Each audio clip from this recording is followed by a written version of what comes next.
Биз азыр Төлөйкөн айыл аймагындабыз. Бул имарат Союз убагында толук бүтпөй калган санатория.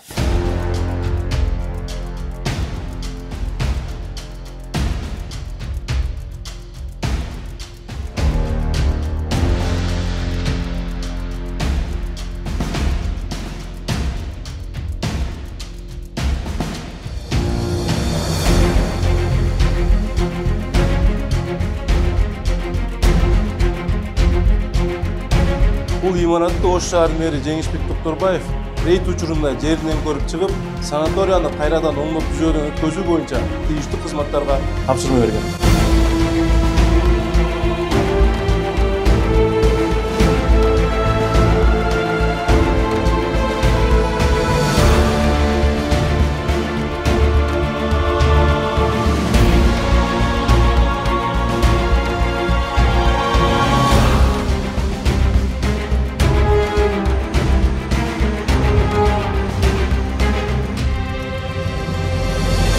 Азыркы учурда оңдоп түзөө иштери кызуу жүрүп жатат.